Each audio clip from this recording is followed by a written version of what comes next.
नमस्कार बच्चों, आप सभी का स्वागत है आज की कक्षा में। आज हम अध्याय 7 त्रिभुज से वर्कशीट नंबर 25, 26 और 27 की पुनरावृत्ति करेंगे और बहुत ही आसान अभ्यास प्रश्न होने चाहिए आपके लिए। कमेंट सेक्शन में मुझे बताना कि तुम्हें कितना पेपर आता था और समझ आया कि नहीं समझ आया। लेकिन शुरू करने से पहले मैं आप सभी को गुड लक बोलना चाहती हूँ। आप सभी के पीरियोडिक एग्ज़ाम्स स्टार्ट हो गए हैं, तो अलग अलग डेट्स पे पीरियोडिक एग्ज़ाम ले रहे हैं सभी स्कूल वाले। आप सभी को अनेक शुभकामनाएं कि आप अच्छे से पेपर कर पाएँ। ठीक है, चलो अब शुरू करते हैं। किसी त्रिभुज की एक शीर्ष से उसके सम्मुख भुजा के मध्य बिंदु को मिलाने वाले रेखाखंड को त्रिभुज की क्या कहते हैं। जैसे कि ये त्रिभुज है, इसके शीर्ष से उसकी सम्मुख भुजा होती है सामने वाली भुजा, ये आपका शीर्ष है। जैसे मैंने इसको ए नाम दे दिया है ए, और ये बी सी हो गई सम्मुख भुजा। ठीक है, तो सम्मुख भुजा के मध्य बिंदु को मिलाने वाले को हम क्या कहते हैं? बोलो क्या कहते हैं उसे? उसे हम कहते हैं माध्यिका। माध्यिका, ठीक है। इस खालिस्तान में आपको माध्यिका लिखना है। ओके, ये छोटा छोटा यहाँ पे जैसे लिखा जाएगा, मैं लिख रही हूँ माध्यिका। ठीक है, ये साफ साफ लिखा है, माध्यिका कहते हैं। ओके, नेक्स्ट देखिए। एक त्रिभुज जिसकी कोई दो भुजाएं माप में समान हो। अगर ये त्रिभुज की दो भुजाएं समान हो, ये भी 3 का है, ये भी 3 सेंटीमीटर का, दो भुजाएं एक जैसे माप की हो, तो उस त्रिभुज को हम क्या कहते हैं? उसको हम कहते हैं समद्विबाहु।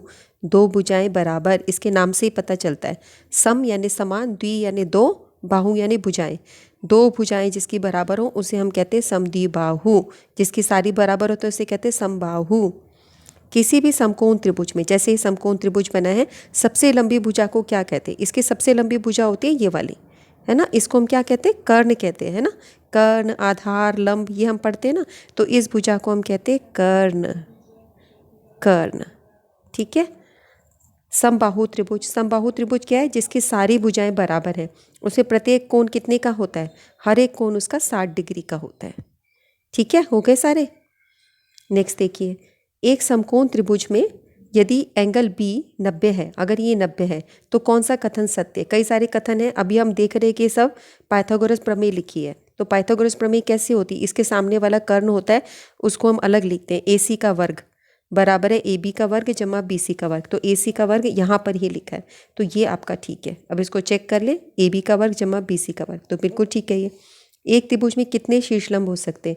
शीर्षलंब क्या होता है बच्चों? जैसे इधर से डाला गया और ये 90 डिग्री पे जाना चाहिए, इसी तरह यहाँ से बनाया, ये 90 डिग्री जाना चाहिए। ज़रूरी नहीं है कि वो मध्य बिंदु पे जाए, जा भी सकता है और नहीं भी। शीर्षलंब यानी 90 वाला हो, ये सब 90 पे जा रहे हो। तो इसमें कितने शीर्षलंब बन सकते हैं त्रिभुज के अंदर? 3 बन सकते हैं अधिकतम। ओके, एक समकोण त्रिभुज में, जैसे ये समकोण त्रिभुज है, अगर बी 90 डिग्री है, बी सी 3 है और ए सी 5 है, तो ए बी की लंबाई कितनी होगी? अब बिना हल किए बता सकते हो? ये तुम बता सकते हो, 3, ये 4 सेंटीमीटर होगी। अच्छा, अब कैसे बताएं? देखो, ए सी का वर्ग तुम्हारा होता है ए बी का वर्ग जमा बी सी। अच्छा, अब ये क्वेश्चन हमें ना थोड़ा फास्ट करने होते हैं, हर एक स्टेप इसमें लिखने की ज़रूरत नहीं होती है। जमा ए बी का वर्ग, हाँ, बी सी की जगह मैंने ये जो वैल्यू है बी सी वाला इधर लिख दिया है। तो अब ये तुम्हारा हुआ 25, ये हुआ 9, और 9 को हम इधर ले आएंगे। सो तुम्हारा अगला स्टेप बन जाएगा 25 - 9 = ए बी का वर्ग। अब 25 - 9 क्या होता है? 16। तो 16 किसका वर्ग होता है? किसका वर्ग होता है 16? जब ए बी तुम्हारा हो 4। ठीक है, हुआ। तो इसका आंसर 4 सेंटीमीटर होगा।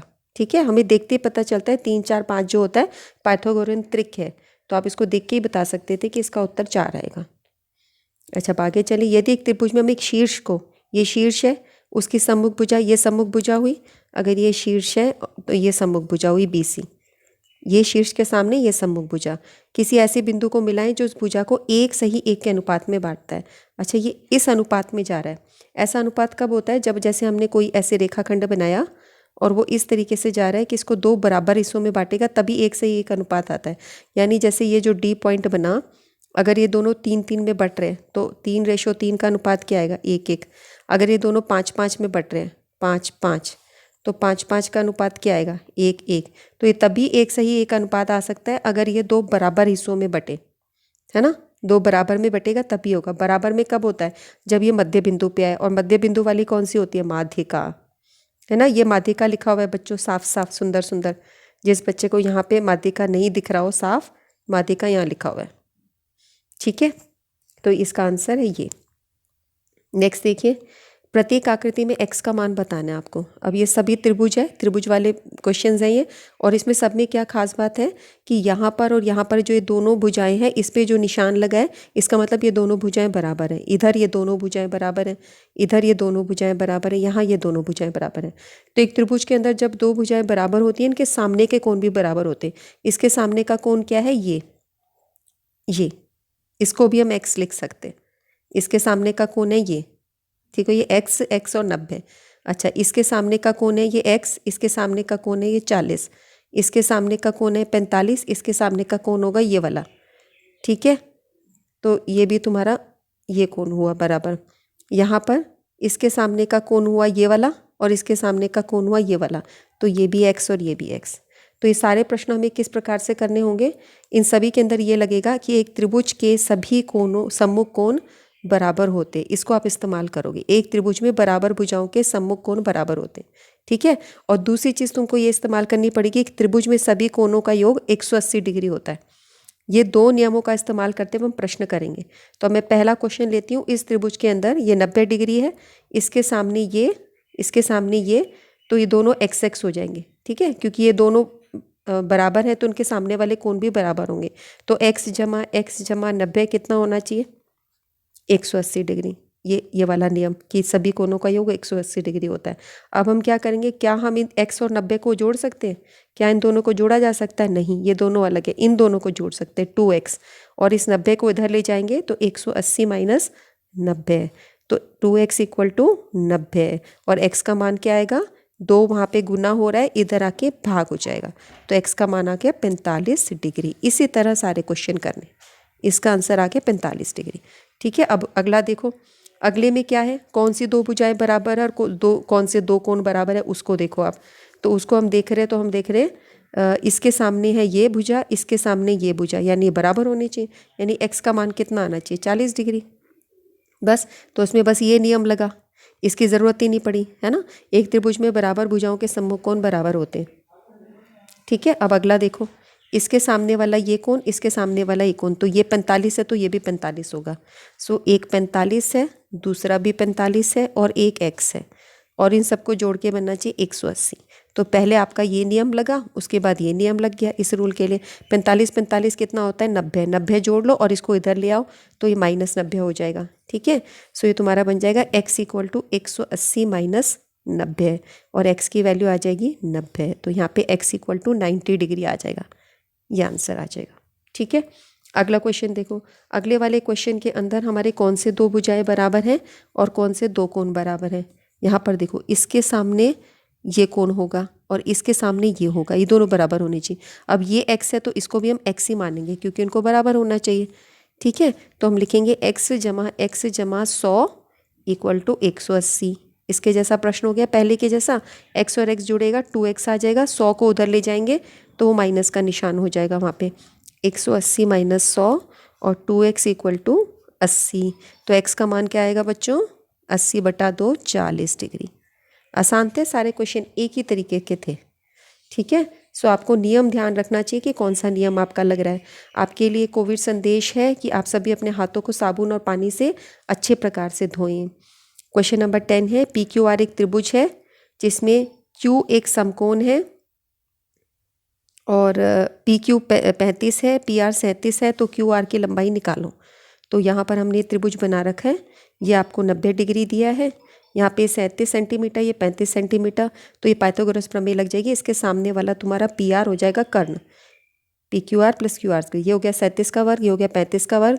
अब अगले स्टेप में क्या करोगे, इसको इधर ले आओगे, माइनस का निशान हो जाएगा। अब इसको हल करने के लिए ये तरीका अपनाया करो, जो हमारा a² माइनस b² होता है बच्चों, हम इसको अगर ऐसे हल करते हैं तो ये आसानी हो जाती है। अगर तुम इनके वर्ग निकालोगे तो मुश्किल होगी, इसलिए क्लास 8th में ये सारा इनकी काफ़ी प्रैक्टिस कराई गई थी और 9th में भी हमने इस पर बहुत क्वेश्चंस किए। देखो अभी कितना ईजी हो जाता है, 37 को 37 से गुना करोगे, लंबा काम हो गया। 37 माइनस 35, एक बार दोनों को माइनस कर दो और एक बार दोनों को प्लस कर दो। जैसे एक बार दोनों को माइनस किया, एक बार प्लस किया, तो माइनस करने पे 2 आ गया, प्लस करने में 72 आ गया, दोनों को गुना किया 144 आ गया। तो अब QR का वर्ग है 144, तो QR कितना होना चाहिए, तुम्हें पता है कि 12 का वर्ग 144 होता है, तो QR तुम्हारा आया 12 centimetre. 12 centimetre is your answer. Okay, इसके साथ ये वर्कशीट कंप्लीट होती है। इसको अपने फ्रेंड्स के साथ में शेयर करो, लाइक करो और कमेंट्स करो। बच्चों, ये जो हमने वर्कशीट अभी डाली है ये इस हफ्ते की आखिरी वर्कशीट है और इस फ्राइडे को कोई नई वर्कशीट नहीं आएगी। अब हमारी मुलाकात नए साल में ही होनी है। बच्चों, आपसे कुछ बातचीत करना चाहती हूँ कि इस वर्ष ने हमारी ज़िंदगी को अनेक प्रकार से बदल के रख दिया है। हमने बहुत कुछ खोया है, बहुत कुछ नया कुछ सीखा भी है। अनेक प्रकार के परिवर्तन हमारे समाज जीवन में आ गए हैं। बच्चों, मैं आपसे कुछ शेयर करना चाहती हूँ। दिसंबर के दूसरे सप्ताह में मेरी थोड़ी तबीयत ख़राब हो गई थी। टेस्ट कराने पे पता चला कि मुझे कोविड संक्रमण हो गया है। डॉक्टर की सलाह पे मैंने थोड़ी दवाइयाँ ली, थोड़ा काम किया, थोड़ा आराम किया। ये सब करते हुए मैंने आपकी वीडियोस ज़रूर बनाई। मैं नहीं चाहती थी कि मेरी तबीयत ख़राब होने की वजह से आपकी स्टडीज़ पर कोई बैड इफ़ेक्ट पड़े, इसलिए मैंने बात किसी को भी नहीं बताई और अपना काम जारी रखा। काम को करते हुए आज मैं बिल्कुल स्वस्थ हूँ। थोड़ी सी कमज़ोरी है जो धीरे धीरे ठीक हो जाएगी। आप लोग बिल्कुल चिंता नहीं करना। जस्ट मैं आपसे शेयर करना चाहती थी कि एक दो बच्चों को ऐसा लग रहा था, वो मेरा हाल पूछ रहे थे। अच्छा बच्चों, एक चीज़ तुम इस सारी चीज़ों में हम एक ज़रूर तुम्हें बात बोल सकते हैं कि जो भी अब मेरे साथ जो ये बीता है इसके साथ मैं तुम्हें शेयर कर सकती हूँ कि हर घटना आपके पास दो रास्ते लेकर आती है। यदि मैं चाहती तो सबको ये बता देती कि मुझे कोविड हुआ है और ये काम आराम से छोड़ देती कि मुझे आराम की ज़रूरत है, मुझे रेस्ट चाहिए, मैं इतना नहीं वर्कलोड ले सकती। लेकिन मैंने ये सोचा जितना हो सके मैं इस काम को शुरू रखूँ, जारी रखूँ। और मैं मानती भी हूँ कि कोई भी परेशानी तुम्हें आती है तो कमज़ोर बनाने के लिए नहीं आती है, वो टेस्टिंग के लिए आती है और तुम्हें विनर बनाने की क्षमता भी देती है। बच्चों, आप लोग चाहो तो अपने जीवन में इस बात को ध्यान रख सकते हो कि जब भी कोई परेशानी की चीज़ तुम्हारे जीवन में कभी भी आए, क्योंकि जीवन जो होता है अप्स एंड डाउन से भरा हुआ होता है। हमेशा सब अच्छा होगा ऐसा नहीं होता, हमेशा सब बुरा होगा ऐसा भी नहीं होता। तो मिक्सिंग हमारी लाइफ में हमेशा चलती है। तो जब भी कोई परेशानी की चीज़ आए तो तुम में से कोई बच्चा ऐसा नहीं होना चाहिए जो मेरी वीडियोज़ को वॉच करता है या जो मुझसे कनेक्टेड है कि वो हार मान जाए। लाइफ में ना हार नहीं माननी होती, परेशानी से घबराना नहीं, कोई नहीं, निकल जाएगा टाइम, उससे लड़कर हमको बाहर आना होता है। अब हमारी अपनी चॉइस होती है, हम अपने आप को कमज़ोर बनाते हैं या ताकतवर बनाते हैं। ये सब हमारे मन के ऊपर निर्भर करता है कि तुम्हारा मन क्या सोचता है। अपने मन में अच्छी बातें डालनी चाहिए और मेरे ख्याल से हम सभी जीतना चाहते हैं, हम में से कोई हारना नहीं चाहता।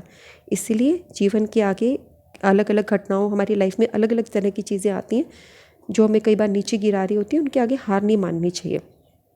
तो मुझसे अगर तुम सीखना चाहते हो मैथ्स के तो अलग अलग चीज़ें मुझसे सीख ही रहे हो, इसके अलावा लाइफ का ये लेसन ज़रूर सीखो, क्योंकि लाइफ के लेसन्स हमें दूसरे तरीके से टेस्टिंग होती है। यहाँ पे तो जो टेस्ट होंगे, मार्क्स होंगे, मिलेंगे, वो तुम्हें पता चलेगा।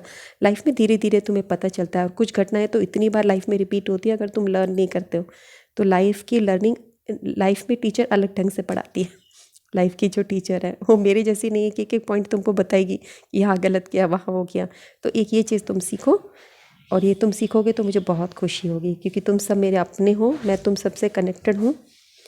चलो, ये बातें तो हो गई। आप सभी को और मेरे सभी दोस्तों को, आप सभी के साथ मेरा एक फ्रेंडशिप का रिलेशन भी हो गया है। आने वाले वर्ष की अनेक अनेक शुभकामनाएं हैं आप सभी के लिए और नया वर्ष हम सब के लिए मंगलमय हो, हम सब के जीवन में खुशियाँ लेके आए, ये मेरी शुभकामनाएं हैं। अच्छा बच्चों, नमस्कार, जय हिंद।